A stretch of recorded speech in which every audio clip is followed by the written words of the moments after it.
I have been a truck driver for almost 15 years, driving long highways, empty roads, and sleepless nights. After so many years on the road, you start believing that nothing can scare you anymore. But one night, on a forgotten highway, something proved me wrong. It was around 2:40 in the morning, and I was driving alone through a dark forest road. There were no towns, no lights, only my headlights cutting through the darkness. Earlier, my GPS had warned me about an alternate route and called it risky. The main highway was closed, so I had no choice but to continue forward. I turned on the radio to stay awake, but all I heard was static.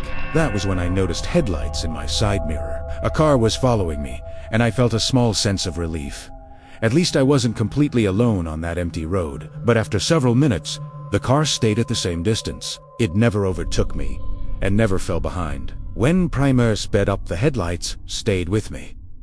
When I slowed down, they slowed down too. That was when a strange feeling settled in my chest. The road grew narrower, and the trees leaned closer on both sides. It felt like the forest itself was watching me pass through. Suddenly, the headlights behind me disappeared. There was no sound, no turn. They were just gone. I checked all my mirrors, but the road behind me was empty. I told myself I was tired and imagining things. A few minutes later, I heard a soft knock from the back of my truck. Truck drivers, no, you never stop at night on an empty road. I ignored the knock until another one came, louder than before. I turned on the rear camera to see what was behind me. At first, the screen showed nothing but darkness. Then the camera glitched, and I saw a tall, thin man standing there. His face was unclear, and before I could react, the image vanished. My heart started racing, and I locked the doors, even though they were already locked. Suddenly, the radio turned on by itself. A slow voice came through and said, "Tired already, driver," I whispered, asking who was there, but only static answered. Then the voice returned and said, "You missed your stop." I replied that I didn't have a stop on this road. The radio responded with a dry, broken laugh and went silent. A road sign appeared ahead, reading, "Last night, route 2 kilometers." I had never seen that name before, and my GPS showed nothing. When I tried to turn back, the road behind me was gone. Only trees stood there where the road should have been. The truck kept moving forward, even though my foot wasn't on the pedal.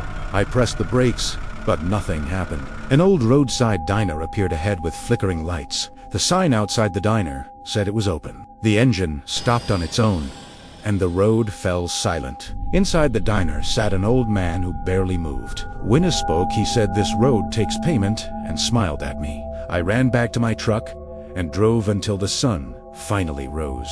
Weeks later, I found a photo on my phone that I never took. It showed my truck on an empty road with the words, "Next payment pending." Weeks had passed since I quit driving after the mysterious photo appeared on my phone. I thought I was safe, far from those roads and their horrors. But the nights were restless. I kept hearing faint knocks at my door, echoing in the silence. I tried to convince myself it was just my imagination, until the night I received a call. No voice, just static at first. Then, slowly, I heard a whisper, "Back on the road, driver." My heart sank. I hung up and tried to ignore it. But my phone rang again, immediately. This time, the screen showed a map I had never seen before. A single red line traced a highway through dense forests. At the end of the line, a blinking dot marked a location with no name. I froze, recognizing the shape of the road from the last photos. It was the same road where I had felt the hand on my shoulder. Fear gripped me, yet curiosity and dread pulled me forward. I couldn't stop thinking about unfinished business. A week later, I found myself back in the cab of a truck I hadn't driven in months. The engine roared to life like it remembered me. The radio flickered, showing static and faint whispers. I shook my head, trying to focus on the road ahead. The GPS on the dashboard activated by itself. The same red line appeared, guiding me into the forest. The sun had set, and darkness fell quickly. The first hour of driving was silent, except for the hum of the tires. Then I noticed headlights in the mirror, far behind me. At first, I thought it was a normal car, but as I glanced, the headlights never moved relative to me. Panic rose in my chest. I sped up, but they stayed. Primeta slowed down, but they slowed too. The road narrowed, trees crowding in. Shadows moved along the roadside, impossibly tall and thin. The air grew colder, and a fog began to rise from the asphalt. The radio crackled, and a voice whispered, "You returned too soon." I tried to speak, but my voice caught in my throat. Ahead, a bridge appeared, rusted and covered in moss. The GPS showed no bridge existed there before. I hesitated, then crossed. Midway, the truck shuddered violently, as if something invisible had grabbed it. I slammed on the brakes, but the truck wouldn't stop. A shape appeared beside me, a figure draped in shadow, staring with hollow eyes. The dashboard screen flickered, showing hundreds of faces in the forest. All of them were drivers. Some I recognized, some unknown. One of the faces turned toward me and whispered, "Your turn." I screamed, yanking the wheel, swerving into the fog. When the fog cleared, I was on an empty road. Headlights fading, the red GPS line gone. But in the glove compartment, a new photo lay on the dashboard. It showed my truck parked at the same bridge, and at the bottom, a single line in payment due sewn. I slammed the glove compartment shut. Heart hammering, I drove faster than I had ever driven, praying for sunrise. Hours passed. The sun finally rose, but the feeling of being followed never left me. That night, I could hear the knocks again, faint but unmistakable. They weren't at my door. This time they were coming from inside the house, and I realized the road had never left me. It had followed me home. My phone vibrated. A new message appeared. "You can't hide forever, driver." I wanted to throw the phone away, but curiosity made me open it. The screen displayed my truck in my driveway, but empty. A shadow moved in the back seat. My blood ran cold. I ran to the garage, heart racing, but the truck was gone. Only the engine key remained on the dashboard. I tried calling anyone, but there was no signal. At night, I couldn't sleep. Every noise sounded like tires on asphalt. Every shadow seemed to move closer.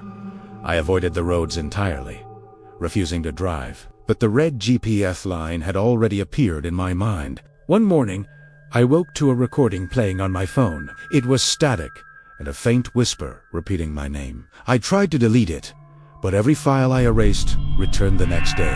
I realized the road wasn't just a place, it was a living thing. Waiting, watching, feeding on drivers who ignored its rules, and I had returned. There was no escape. The phone buzzed again. Another photo appeared. It was me, standing at the bridge, smiling. But I hadn't taken that photo. I turned around and saw my reflection in the window. My eyes were empty, my face was pale, and behind me, the faint outline of the tall, thin figure loomed. It whispered again, "Your turn." I ran, but every door led me back to the same room. The fog returned, curling through the house. My own truck idled outside, waiting. I realized then, the road had become me, and there would be no escape.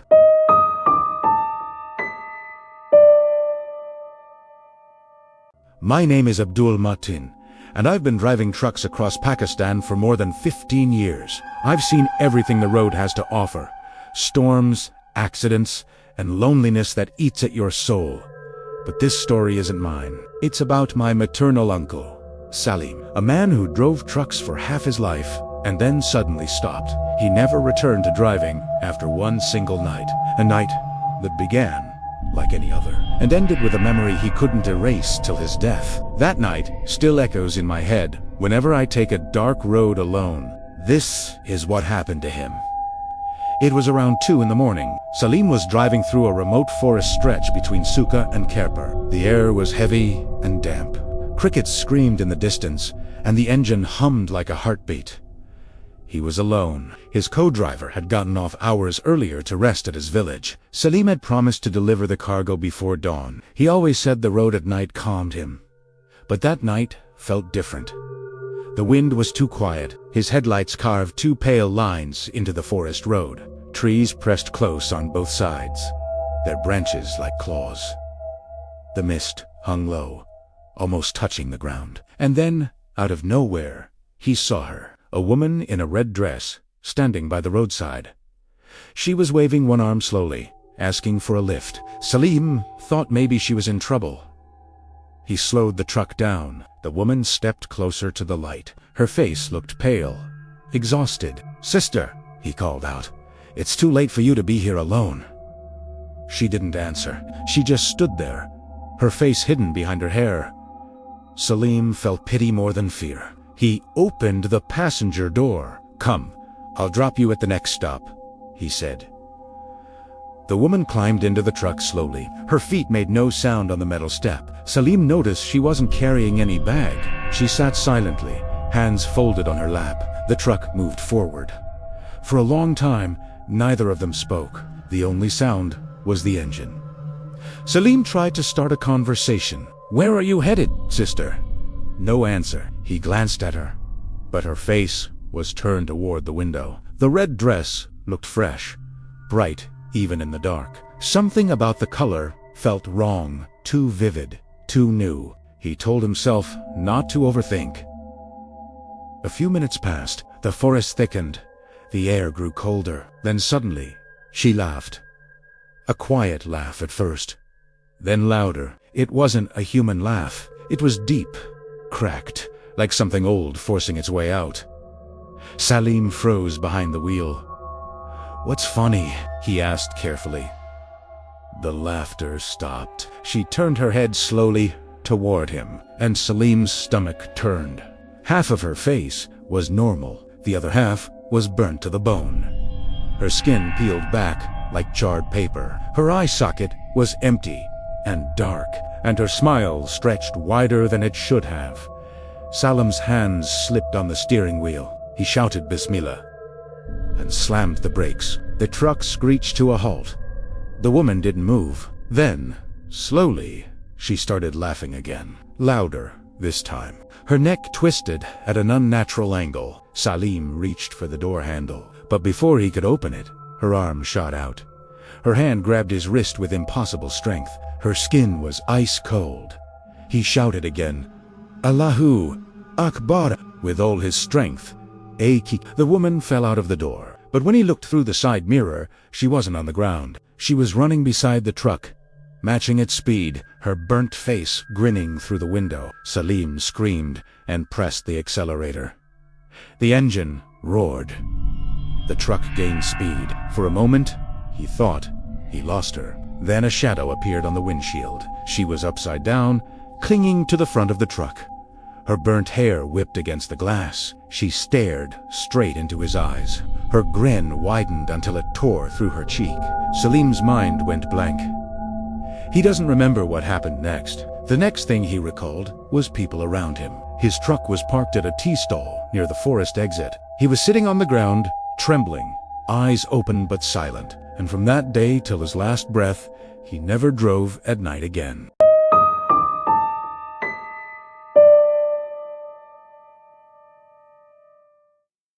My name is Rizwan Ali, and I have been driving heavy trucks on long routes for more than 12 years. I've crossed deserts, mountains, broken highways, and roads where even maps give up. These are places where mobile signals disappear and silence feels heavier than the air. Over the years, I've seen accidents, robberies, and even dead bodies lying untouched on the roadside. But none of those memories stayed with me the way one night did.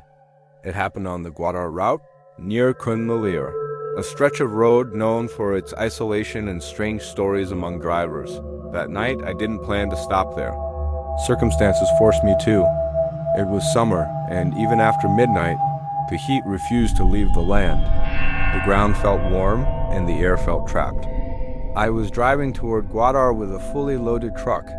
My helper, Samir, sat beside me in silence. The road ahead was empty. No headlights in front of us, no taillights behind. Just the hum of the engine cutting through the darkness. Then suddenly the engine coughed.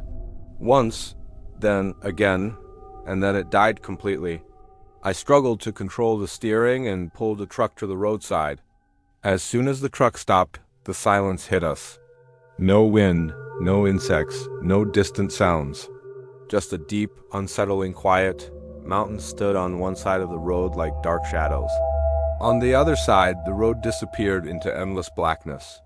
I opened the hood and checked the engine with my torch. One look told me the truth. This was not something I could fix on my own. Mobile signals were almost non-existent in that area. I walked around for several minutes, holding my phone in the air. Finally, a weak signal appeared, and I called the mechanic. He said help would arrive by morning. That meant waiting for hours in complete isolation. Inside the truck, the heat was suffocating, so we decided to sleep outside near the mountainside. We spread our bedding and tied a mosquito net. The air was completely still. Samir looked uneasy from the moment we lay down. He said the place didn't feel right. I told him he was just tired and needed rest. But deep inside, I felt the same discomfort. Some places don't feel empty.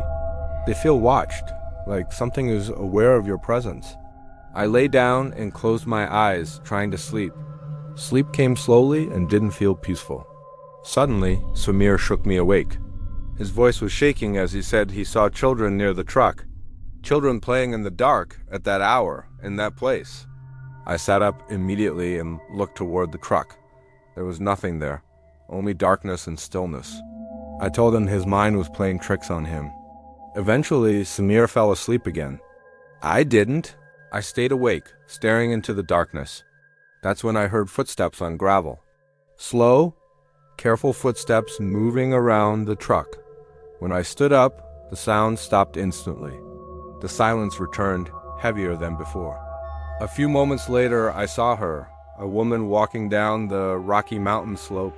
Her movements were wrong, too smooth for sharp stones and uneven ground. My entire body went cold. Samir woke up and saw her too. Neither of us spoke a word. Fear made the decision for us. We ran without looking back. The darkness seemed to follow us. Every step felt heavier than the last. That night changed something inside me. It changed the way I see empty roads. It changed the way I travel at night. Even today, I avoid stopping on that stretch of road. Some places are not meant for humans to rest. And I never stopped on the Guadar route again.